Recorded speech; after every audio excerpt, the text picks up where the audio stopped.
సత్యసాయి వాహినులు మానవాళి ఉద్ధరణకై సాయి భగవానుని దివ్య హస్తాల నుండి జాలువారిన ఆధ్యాత్మిక సాహితీ సౌరభాలు.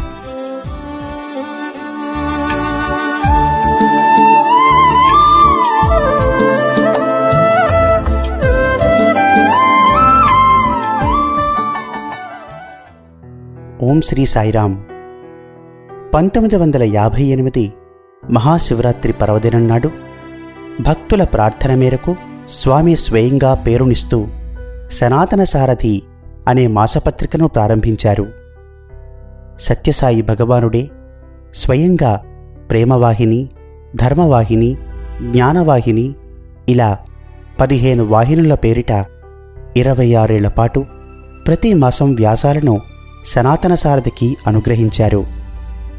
సాయి తత్వబోధ, సాయి ప్రేమ సారం ఈ 15 వాహినులలో నిక్షిప్తమై ఉంది. ఆ వాహినుల పరంపరలోని ఇప్పుడు మీరు వినబోయేది సత్యసాయి వాహినిలోంచి ఒక భాగం.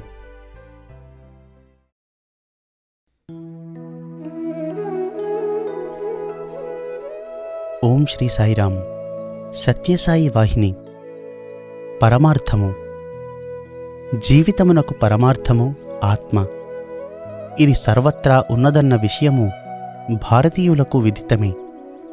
కొందరు వేదములు ఆధారముగాను, మరికొందరు శాస్త్రములను ఆధారముగాను, ఇంకా మరికొందరు యతీశ్వరుల అనుభవములను ఆధారముగాను తీసుకొని వారి వారి బుద్ధి కుశలతలతో ఈ విషయమును రుజువుపరిచిరి. అనేక మంది మహనీయులు సర్వవ్యాపకమైన ఆత్మాన్వేషణలో తమ శక్తి సామర్థ్యములను ఉపయోగించి ఆ దివ్యత్వాన్ని కనుగొనిరి. ప్రవక్తలు, శాస్త్రజ్ఞులు ఎవరెవరు ఏ ఏ సంకల్పములు చేసి దేని కొరకు ప్రయత్నించిరో వారు వారి వారి సంకల్పములను సిద్ధి చేసుకొనున్నట్లు భారతదేశమున ఎన్నియో ప్రమాణములు కలవు. కోట్ల మంది మానవులలో ఇట్టి ఆత్మ సందర్శనము ఏ కొంతమందికో లభించెను. అట్టి పవిత్ర ప్రాప్తి మానవునిలోని బుద్ధి వివేకము, మానవునిలోని బుద్ధి వివేకము పరాకాష్ఠ చెందినట్లు మిగిలిన జీవరాశులలో చెందలేదు. అందువలన సృష్టిలో మానవుడు ఉత్తముడనియూ మానవ జన్మ దుర్లభమైనదనియూ శాస్త్రములు చాటెను. మానవుడు సృష్టి హేతువును వెదుకుటలో అధికారి. మానవుని శాంతి భద్రత కొరకు ఈ సృష్టిని వినియోగించుకొనుచున్నాడు. ఇది వేద ప్రమాణము. వైదిక మతమునకు ఆధారభూతములగు వేదములు ఈశ్వరవాణి రూపములైనవి. వేదములు ఆద్యంతరహితములని హిందువుల సిద్ధాంతము. వేదములనగా గ్రంథములు కావు. అవి వివిధ జిజ్ఞాసువులచే వివిధ కాలములందు కనిపెట్టబడిన పరమార్థ ధర్మ సూత్రములు. ఇవి మానవులు ఎరుగక పూర్వము ఎట్లు ప్రవర్తిల్లుచుండెనో, మానవులు వాటిని మరచిన తరువాత కూడాను అట్లే ప్రవర్తించుచుండును. అట్లే పరమార్థలోక ధర్మములు కూడా శాశ్వతములు. ఈ రహస్యమును కనుగొన్నవారు ఋషులు.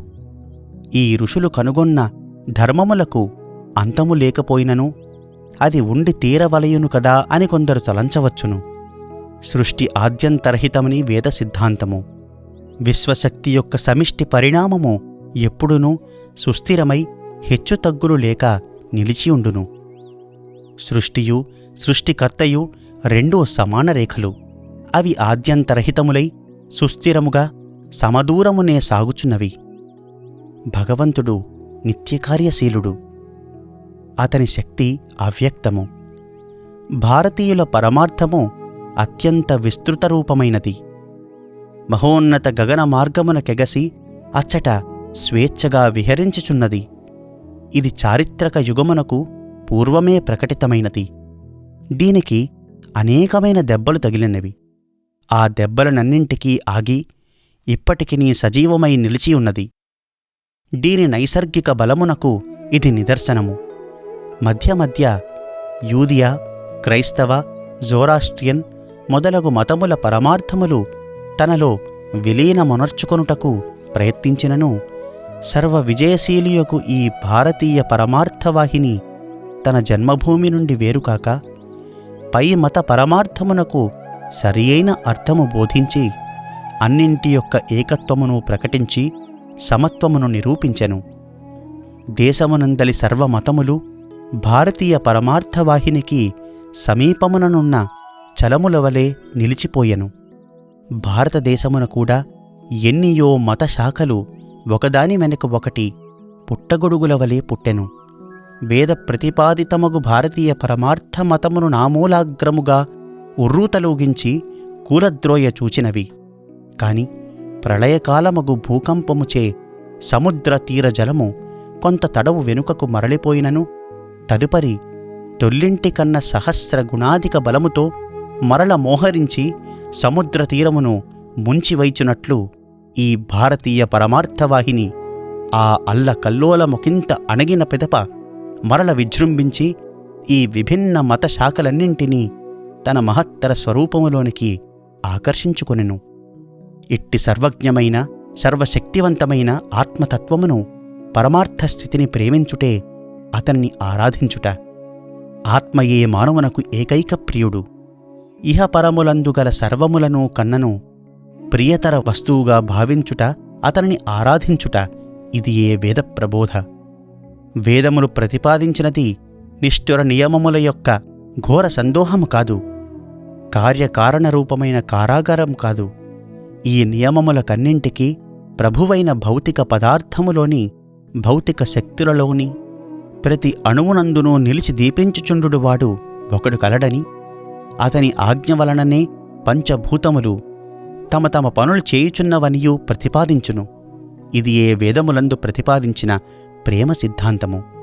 నీటియందుద్భవించియు నీటిచేత తడియక ఉండు తామరాకు వలె మానవుడు ఈ లోకమున జీవింపవలెను అని పరమార్థము. ఇహముననో పరముననో ప్రతిఫలమపేక్షించి భగవంతుని ప్రేమించుట మంచిదే కాని ఇంతకంటే ప్రియమైన వస్తువు మరొకటి లేకపోవుటచే దీనిని నిష్కామ ప్రేమగా ప్రేమించుట శ్రేష్టమని కూడా దీని అంతరార్థము. అనగా భగవంతుని ప్రేమించుటకే ప్రేమను కలిగియున్నానని భావించుట భారతీయ పరమార్థము. దీనికి భారతములోని ధర్మజుని ఆదర్శము చూడుడు. ఇతను భారతదేశ చక్రవర్తిగా ఉండి శత్రువుల చేత పరాజయమునంది రాజ్యమును కోల్పోయి హిమాలయ ప్రాంతములందు ద్రౌపదీ సమేతముగా కొండ గుహలలో ఉండగా ఒకనాడు ద్రౌపది, నాథా, లోకమును గల ధర్మనిష్ఠాపరులలో అగ్రగణ్యులకు మీకిట్టి ఘోర విపత్తు ఏల సంభవించెను అని దుఃఖించగా అందుకు ధర్మజుడు, ద్రౌపదీ, దుఃఖించకు. ఈ హిమాలయ పర్వతములు చూడుము, ఎంత ఉదాత్త వైభవముతో ఎంత సౌందర్య మహత్వముతో విరాజిల్లుచున్నవో. వానియందు నాకు అమిత ప్రీతి. అవి నాకేమియో ప్రసాదించవు, కాని ఉదాత్తతను సౌందర్యమును ప్రేమించుట నాకు నైజము. కావుననే నేను ప్రేమించి ఇచ్చట నివసించుచున్నాను. ఆ సౌందర్య స్వరూపుడే పరమాత్ముడు.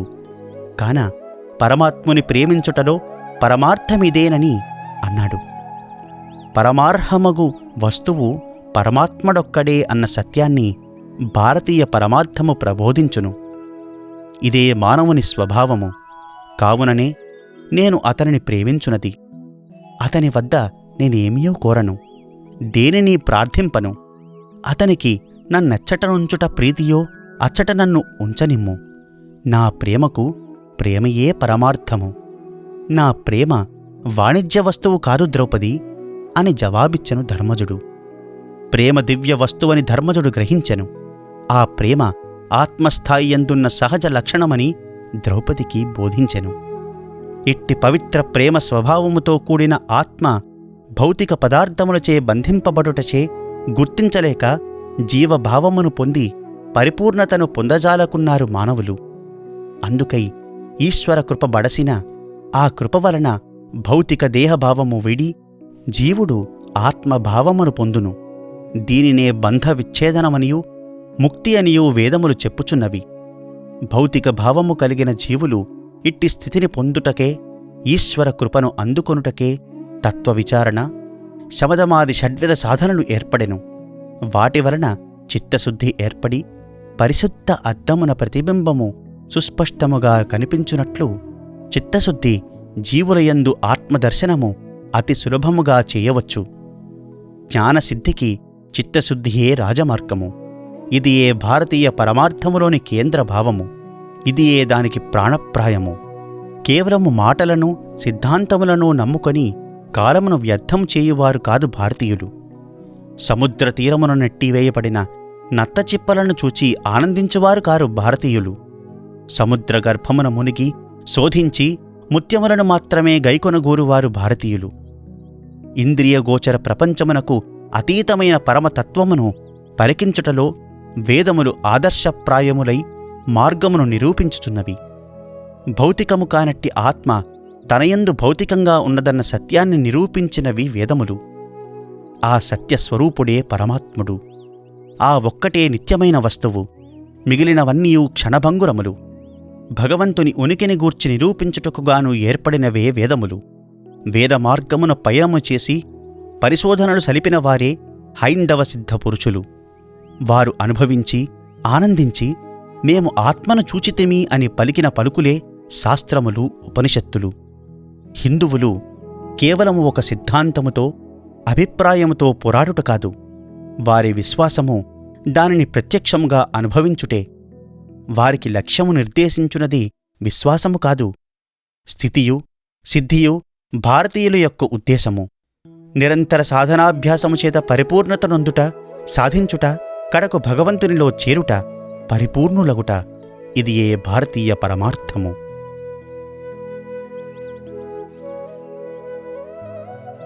సత్యము నుండి సత్యమునకు పరిపూర్ణత సాధించిన తరువాత మానవుని విషయమేమగును అని అనేకమంది ప్రశ్నించవచ్చు, లేక సందేహించవచ్చు. అతని జీవితము పరిపూర్ణమునందిన తరువాత నిరతిశయానంద పరిపూర్ణమై విరాజిల్లును. ఏకత్వమునందును జీవితమునకు సుఖప్రదముగనుండదగు ఏకైక పరమార్థమగు భగవంతుని అనంతతత్వమును అనుభవించును. నిజసుఖము అదియే. భగవంతుడే శాశ్వత సుఖస్వరూపుడు.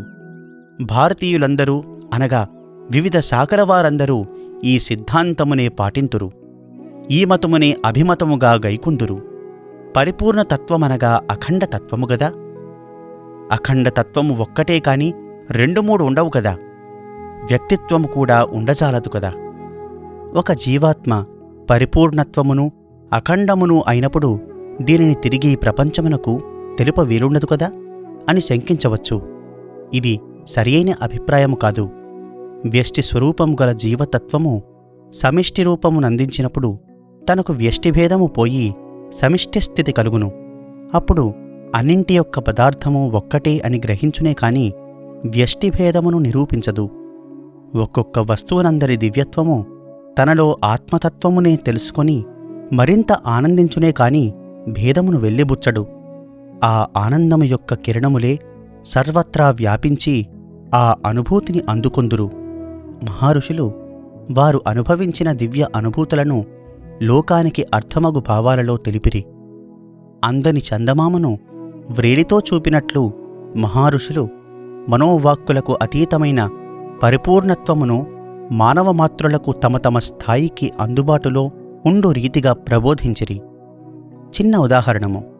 ఈ చిన్న శరీరము తనదను జ్ఞానము కన్నా సుఖప్రదమైన 2 శరీరములు తనవను జ్ఞానము ఇంకనూ ఎక్కువ సుఖకరమై ఉండును కదా. ఈ విధముగా తన శరీరముల సంఖ్య అధికమగు కొలది సుఖానుభూతి కూడాను అధికమగుచూపోయి అది విశ్వప్రజ్ఞాన రూపమొందినప్పుడు పరిపూర్ణ ఆనంద సిద్ధినందును. ఇట్టి అనంత వ్యక్తిత్వము లభించవలెనన్న ఈ క్షుద్ర కారాగారముచే పరిమితమయ్యుండు వ్యక్తిత్వము అంతరించవలెను. నేను అను అహంభావము జీవునితో ఐక్యమునొందినప్పుడే మరణము నిలిచిపోవును. సుఖమును ఐక్యమునందినప్పుడే దుఃఖము నిలిచిపోవును. జ్ఞానముతో ఐక్యముందినప్పుడు పొరపాట్లు నిలిచిపోవును. భౌతిక వ్యక్తిత్వము కేవల భ్రాంతి జనిత భావమనియు నిరవకాశ వ్యాప్తికల భౌతిక సముద్రమునందు ఈ నీ శరీరము ఒక నిరంతర పరిణామవశమయ్యుండు అణుమాత్రమున వస్తువనియు నీ 2వ వస్తువైన ప్రతిరూప జీవాత్మతో దీనికి ఐక్యము కలుగుటే ప్రతిపాదించుటే భౌతిక శాస్త్ర సమ్మతమని దీని నిగూఢ భావము. కాల పరిపాకమున సర్వశాస్త్రములు ఈ నిశ్చితార్థమునకే వచ్చుట తథ్యము. పండ్లను పట్టి చెట్టు యొక్క గుణము నిర్ణయింపవలను. నీతియందును పారమార్థికతయందును లోకమున అసమానులైయుండు గుణశీలురు కూడాను విగ్రహారాధన ఉత్తమమని భావించిరి. భౌతిక దేహభ్రాంతి ఉండినంతవరకు భౌతికారాధన అవసరము, విగ్రహారాధన సాధనము. ఇట్టివి మూఢ విశ్వాసములని అనేకమంది భావించుచున్నారు. అది సరికాదు. మూఢ విశ్వాసము అని చెప్పుట మూర్ఖావేశము. తన దేహాన్ని తాను విశ్వసించుట మూఢ విశ్వాసము కదా. అది శాశ్వతకాయమా? తుమ్మినంతలో తూలిపోవు 9 తొర్రల తోలుబొమ్మ కదా. ఈ జగత్తును నమ్మి భావించుట మూఢ విశ్వాసము కాదా? ధనమును పదవులను చూచి విర్రవీగుట మూఢ విశ్వాసము కాదా? ఆత్మవిశ్వాసముతో చేయు పనులు మూఢ విశ్వాసములు కావు. ప్రతి విషయమునకు సహేతుకమైన కారణము చూపిన అందరూ సంతసింతురే కాని తనకు నచ్చనివన్నీయు మూఢ విశ్వాసములని చెప్పుట ఆవేశము, మూర్ఖత్వము, స్వార్థపు తత్వము. ఊపిరి పీల్వక మనమెట్లు జీవింపజాలమో అటులనే దైవాన్ని ప్రేమింపజాలము. జీవితములో అదీయూ ఒక ఆవశ్యక దశయేనని అంగీకరించవలెను. వార్ధక్యమునకు బాల్యము జనకప్రాయమైనది.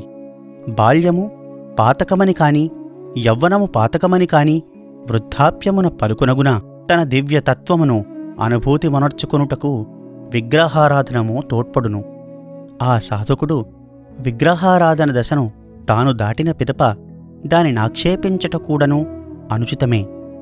భారతీయ పరమార్థరంగమున పురోగమించునది అసత్యము నుండి సత్యమునకు కాదు, అసమగ్ర సత్యము నుండి సమగ్ర సత్యమునకు. అడవి జాతులవారు చేయు లేక అనాగరికులు చేయు క్షుద్రమగు ఆరాధనలు మొదలు అత్యున్నత భావ సమగ్రమగు అఖండారాధన వరకు పరిపూర్ణతత్వమునందుకొని దానిని అనుభూతి నొనర్చుకొనుటకై జీవులు వనర్చు వివిధ ప్రయత్నములే సాధనలు. ఈ విషయము ప్రతీదీ కొంత పురోగమించి ఒక దిశను చేరును. ప్రతి జీవుడు ఒక చిన్న పక్షి వంటివాడే. అది పైకి పైకి ఎగిసి క్రమాధికము చేకూర్చుకొనును. చివరకు పరిపూర్ణ తేజోవైభవముతో దీప్తించుచుండును. సూర్యబింబము వరకు ఎగురవచ్చును. నానాత్వములోని ఏకత్వమే ప్రకృతి యొక్క మూలసూత్రము. భారతీయులు ఈ సూత్రములను గ్రహించిరి. ఇతర దేశీయులు కొన్ని సిద్ధాంతములను ఏర్పరిచి వాటిని అంగీకరించి అనుసరింపుడని తమ తమ సంఘములను బలాత్కరింపజూచును. మానవ సమాజములందు వారొక చొక్కానే ఉంచి ఇదియే ప్రతివానికి సరిపోయి తీరవలనని అందురు. తమకది పట్టలేదను వారికి వేరొక చొక్కాను ఇవ్వరు. కడకు చొక్కాలేక ఉండుటే వారి గతి. కాని భారతీయుల సిద్ధాంతములు అట్లుకాక ఆయా భావములకు తగినట్లు ఆయా రూపనామములను ఏర్పరచి భక్తుల భావరూపమునకు అనుగుణ్యముగా ఆరాధించుకొనుటకు అవకాశములను ఏర్పరిచినవి. ఇట్టి ఆధారములు కొందరికి అవసరము లేకపోయినను అనేకులు ఇట్టి ఆరాధమునే ఎన్నుకొనిరి. ఇంతకు విగ్రహారాధన చేసియే తీరవలనని నిర్బంధముగా బోధించదు భారతీయ పరమార్థము. కాని ఒక సంగతి మాత్రం ప్రతి ఒక్కరూ జ్ఞప్తియందుంచుకొనవలను. ఏమనా భారతీయులు సదేహాభిమానులు కావచ్చును, స్వజీవనోద్ధారకులు కావచ్చును. కాని ఇతరుల గొంతుకోయ తలంపరు. స్వమత భావోన్మత్తుడగు భారతీయుడు తన శరీరమును అగ్నిజ్వాలలకు అర్పించుకొని మరణించునుగాని తమ మతమును అంగీకరింపని వారి సజీవ శరీరములను నిలువునా తగులబెట్టడు. ఆత్మహత్యలను నిరసించుట భారతీయ పరమార్థము.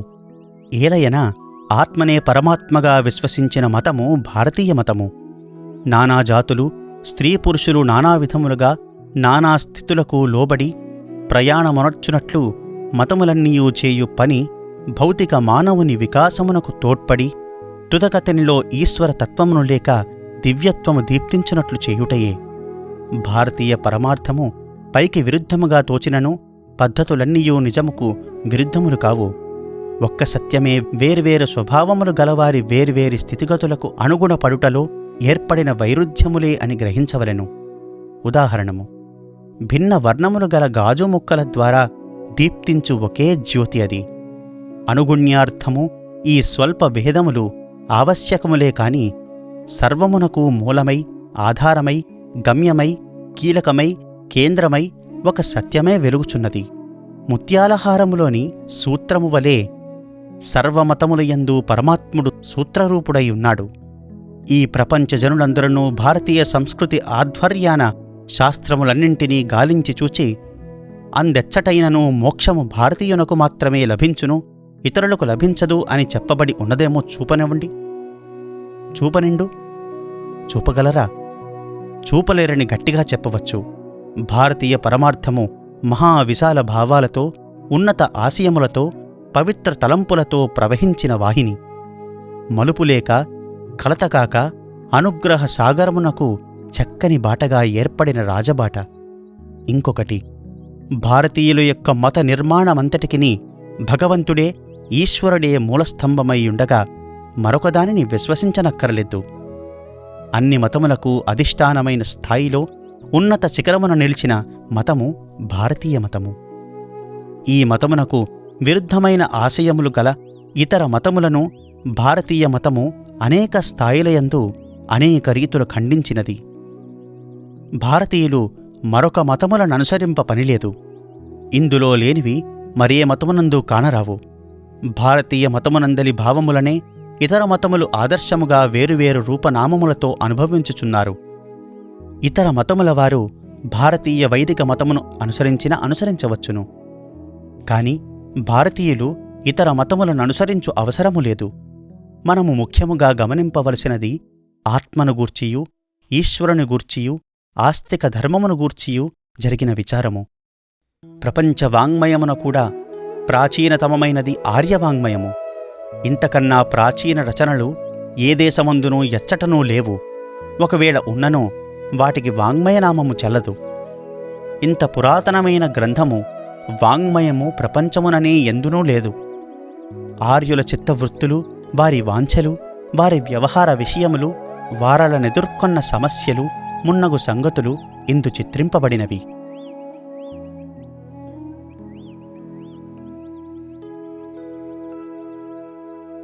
ఏకేశ్వరత్వము ప్రప్రథమముననే మనకొక వింత భావము కానవచ్చును. ఇవియే రుక్కులు అనగా తేజోరూపులను గూర్చినవి.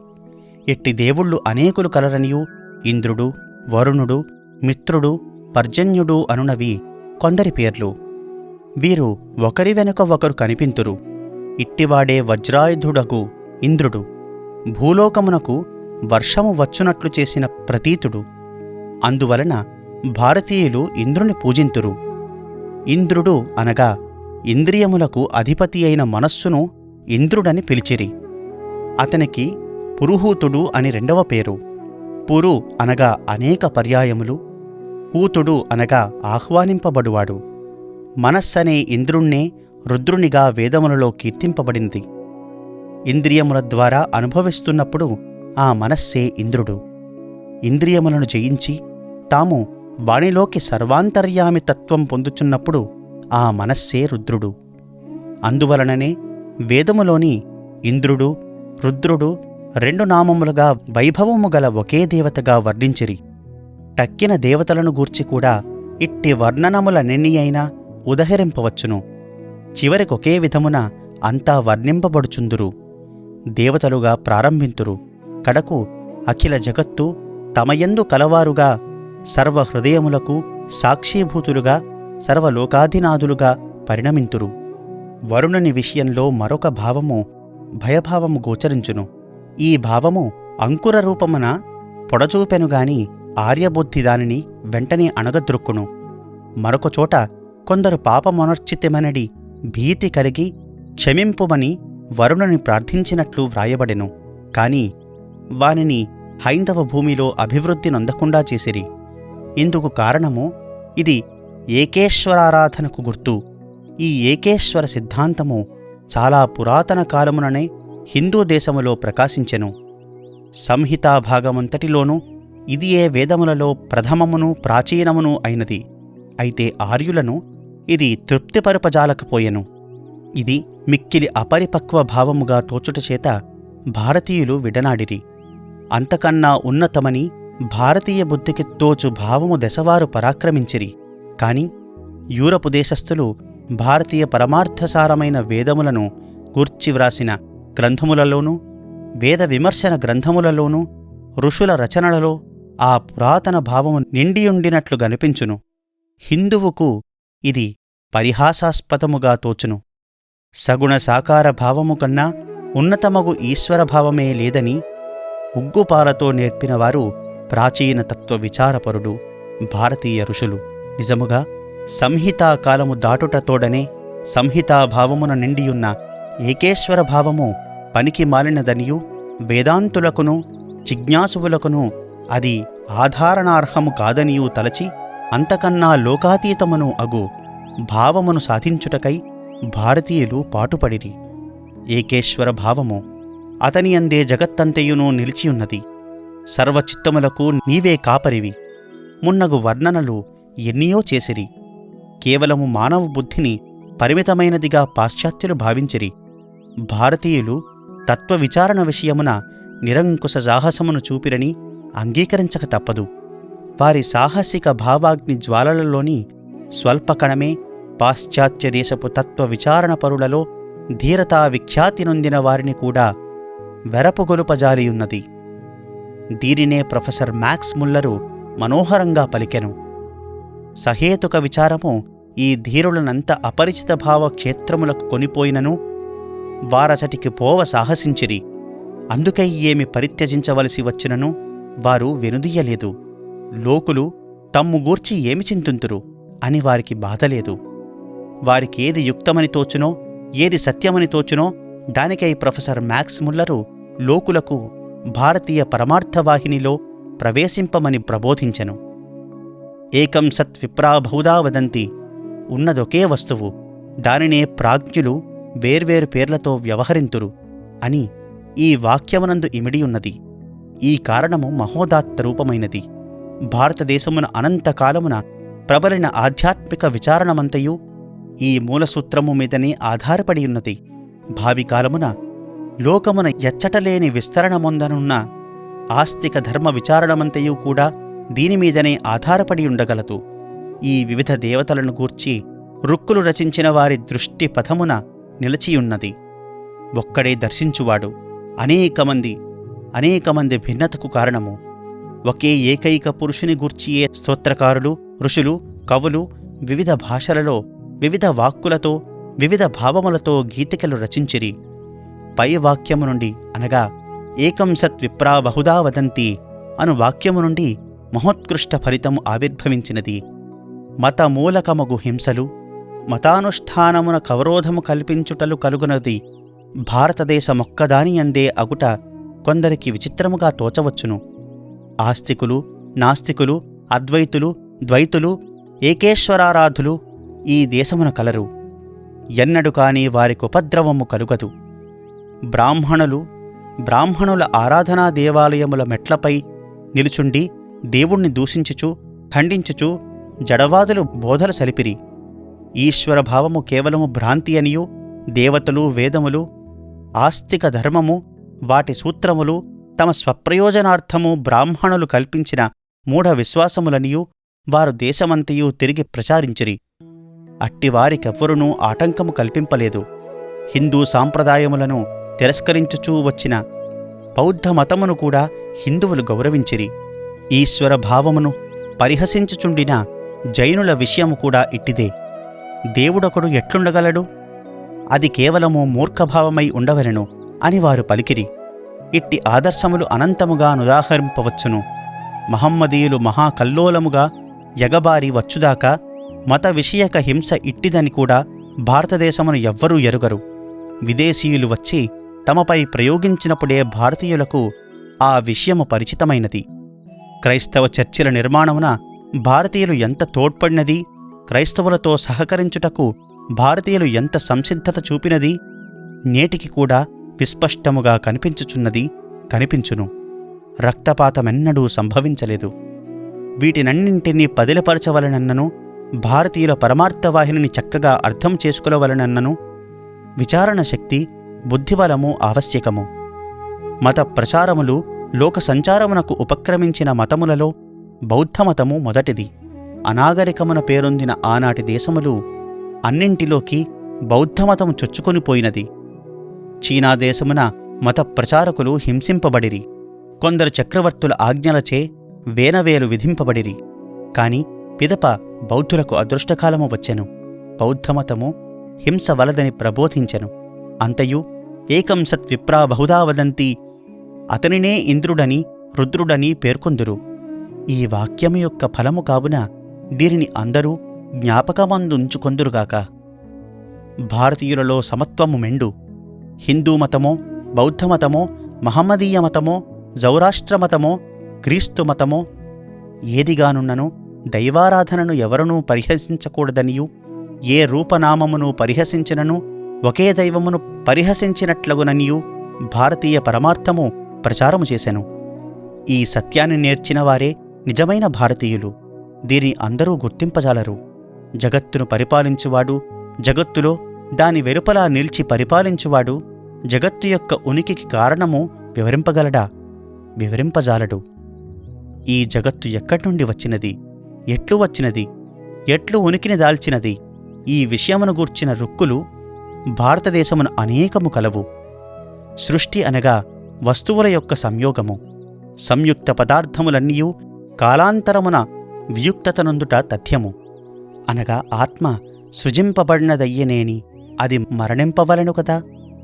కొందరు సుఖులై జన్మింతురు, పరిపూర్ణ ఆరోగ్య భాగ్యములనుభవింతురు. మరికొందరు నిర్భాగ్యులై జన్మింతురు. కొందరికి కాలుసేతులుండవు. కొందరు మతిహీనులు అయి పుట్టుదురు. వారందరినీ సృజించినవాడెవడు? అతను న్యాయశీలుడు, దయామయుడు అని అందురు కదా. అట్టి సమదృష్టి కల పరమాత్మకు ఇట్టి పక్షపాత బుద్ధి ఏలనని వాదించినా వాదించవచ్చును. ఈశ్వర పరిపాలనా రాజ్యములో ఇట్టి భేదములు ఏల కలుగువలనని ఊహించవచ్చును. అయితే మానవుని కష్టసుఖములకు దౌర్భాగ్యములకు కారణము పరమాత్మ కాదనియు, అతని ఈ జన్మమునకు పూర్వము చేసిన కర్మలే కారణమని స్పష్టపరుచున్నది భారతీయ పరమార్థవాహిని. ఇవి స్వయంకృతములు. పూర్వజన్మ కర్మలు మానవుల యొక్క శరీరముల పోకడలు, వారికి వంశపరంపరంగా సంక్రమించిన లక్షణ విశేషములుగా నుండరాదా? ఇతడ సమాంతర రేఖల వలె నిలిచియుండు రెండు వస్తువులు కలవు. ఒకటి మానసికము, రెండవది భౌతికము. మనస్వభావ విషయములన్నింటికిని భౌతిక పరమార్థమునందును తత్పరిణామమునందును తృప్తికరమగు సమాధానములు లభించినచో ఆత్మయునున్నది ఒకటి కలదని ఊహించుటకే అవసరముండదు. కాని చింతనాశక్తి భౌతిక పదార్థముల నుండి ఉత్పన్నమైనదని నిరూపించట అసంభవము. ఒక్క పనినే మాటిమాటికి చేయుచుండుటయే కదా అభ్యాసము. కావున అప్పుడే జన్మించిన ఆత్మయందు చూపించు స్వాభావికాభ్యాసములు పునఃపునరాచరణము వలననే సిద్ధించియుండును అని చెప్పక తప్పదు. ఈ అభ్యాసములు ఈ జన్మమున ఆర్జించుకోబడినవి కావు. కనుక పునర్జన్మముండియే తీరును అని బోధించునదే భారతీయ పరమార్థవాహిని.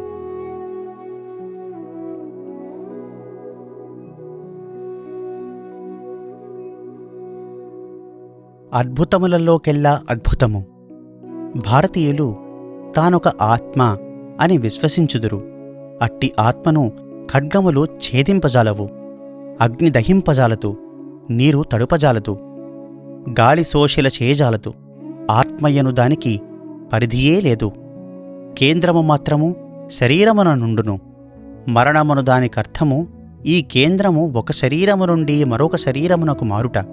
ఇది భారతీయుల యొక్క విశ్వాసము.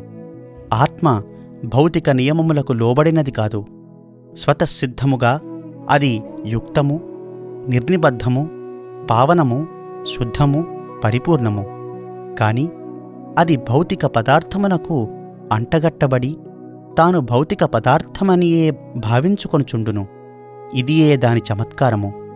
ఈ చమత్కారమును తెలుసుకొన ఎట్టివారికినీ వీలుకాదు, సాధ్యపడదు. పరిపూర్ణమగు ఆత్మ తాను అపరిపూర్ణముగు భ్రాంతిలో ఎట్లు చిక్కుకోగలదు?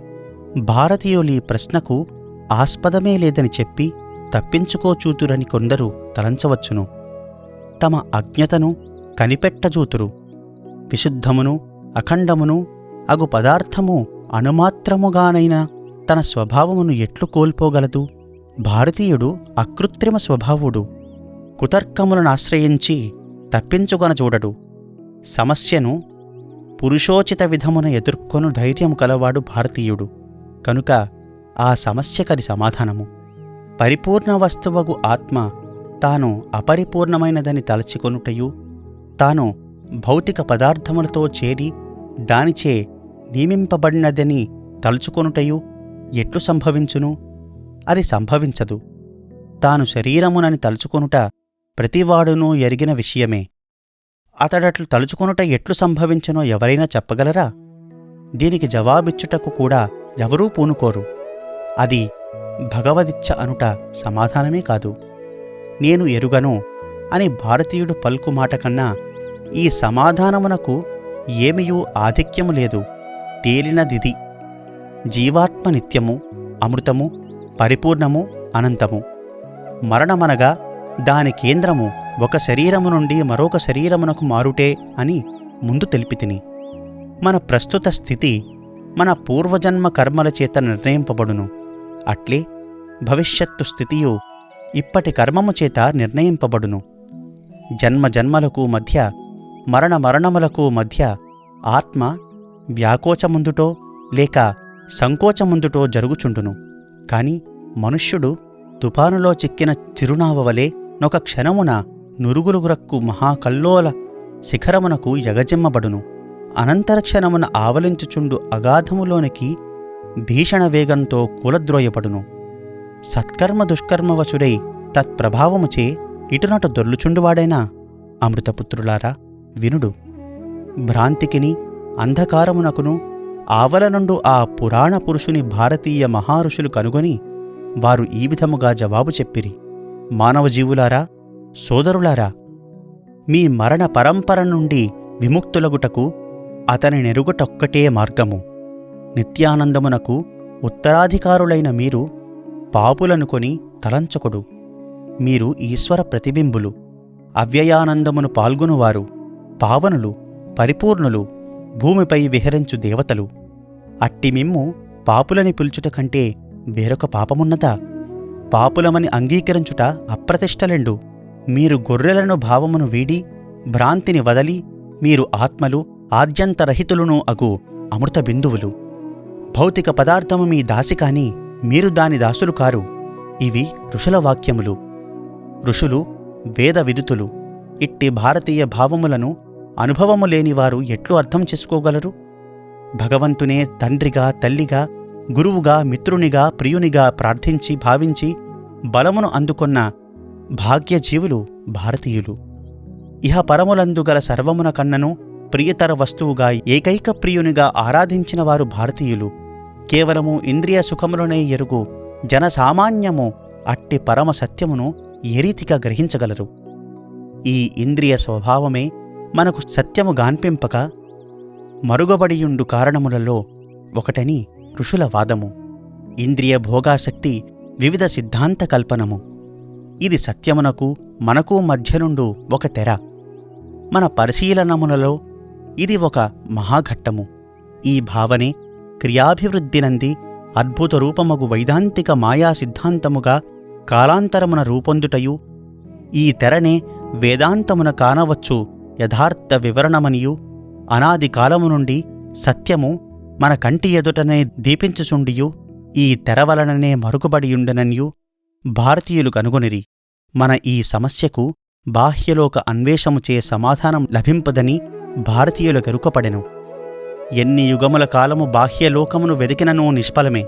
దీనికి అనుభవము అత్యవసరమనియు, అట్టి పరమానుభవమును బడయుటకై భారతీయులు దీర్ఘ తపస్సు చేసి విచారణ సలిపి కడకు సత్యాన్ని గుర్తించి లోకానికి చాటిరని భారత శాస్త్రములు చాటుచున్నవి.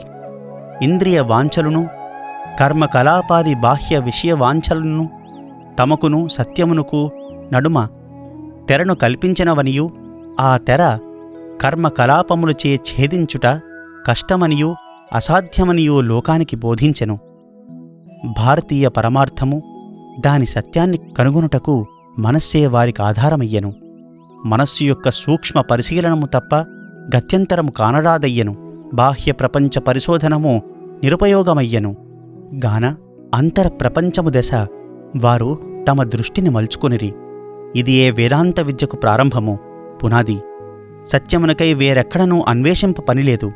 అద్భుతములలోకెల్లను అద్భుతముకు ఈ జీవునియందు మానవునియందు వెతకడు. మానవునియందు లేనిదే ఎచ్చటనూ ఉండజాలదు.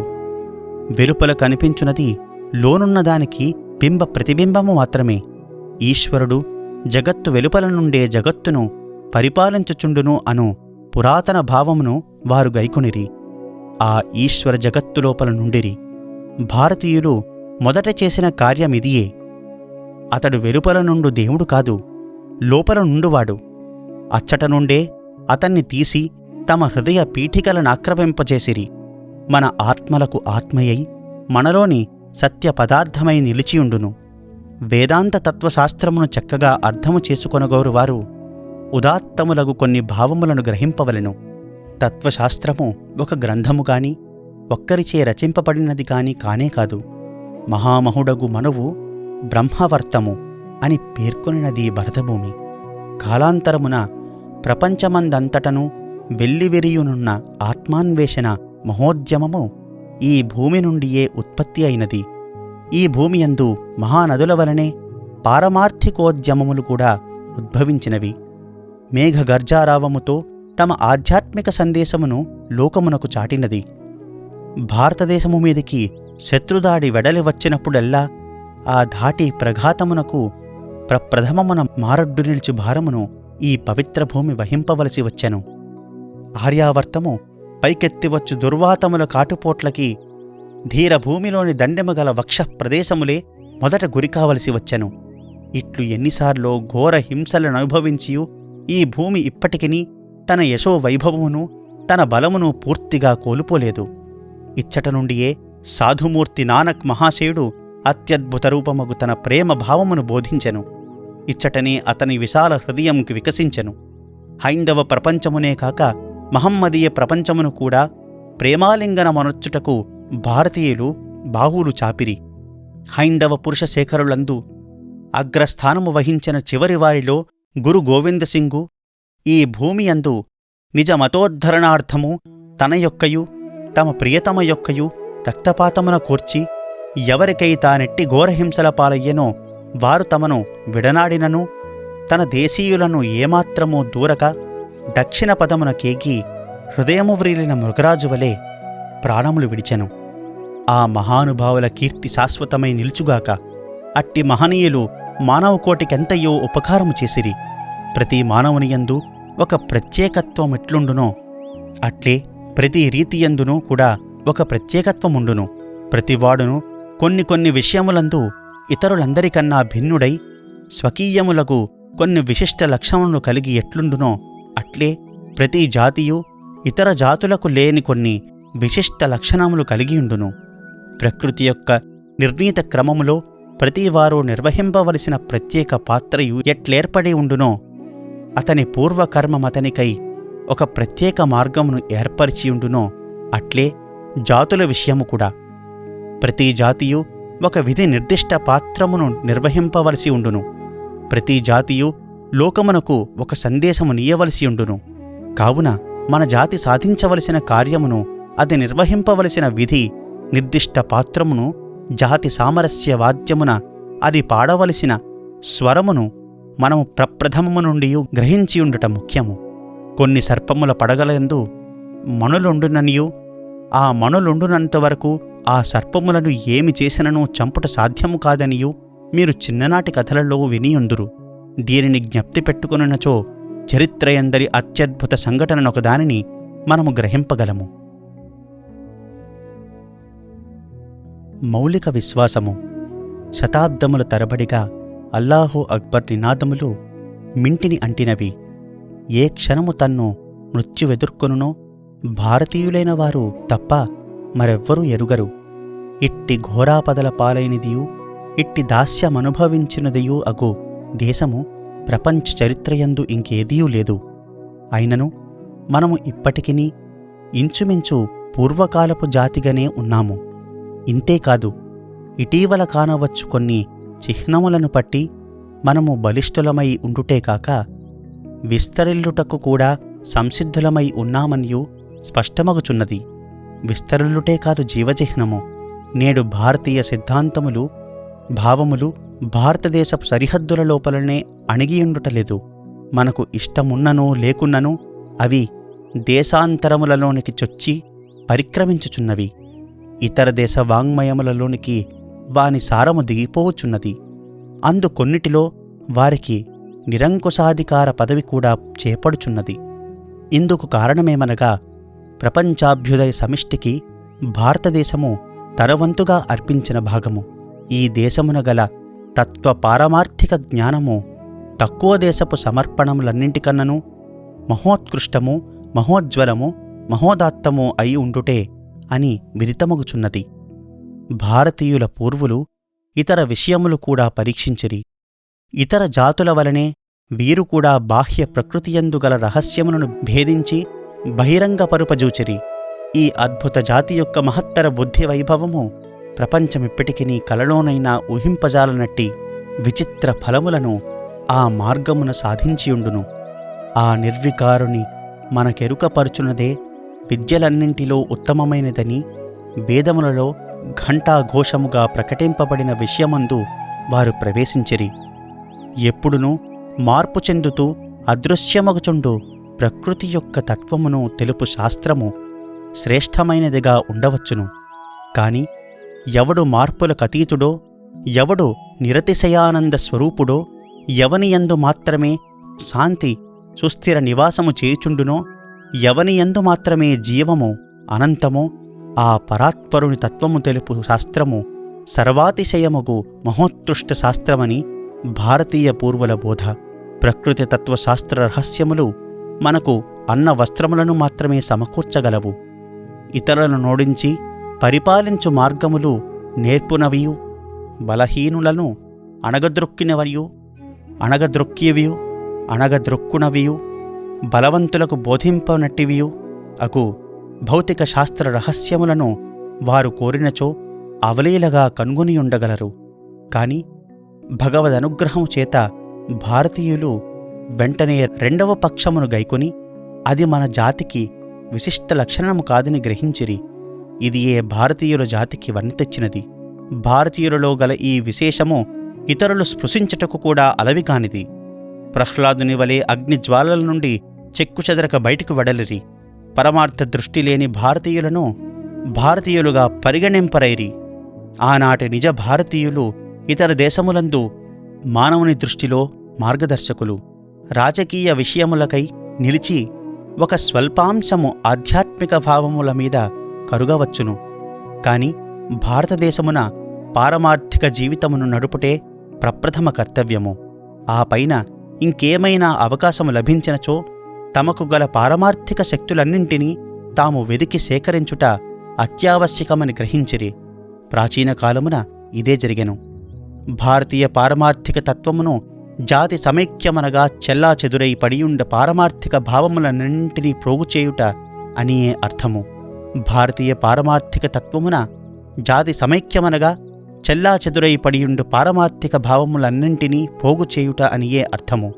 భారతదేశమున జాతి అను మాటకు ఒకే పారమార్థిక రాగమునకు తాళరూపముననొకటిగా స్పందించు హృదయములు గల వారి యొక్క కూడిక అనియే అర్థము.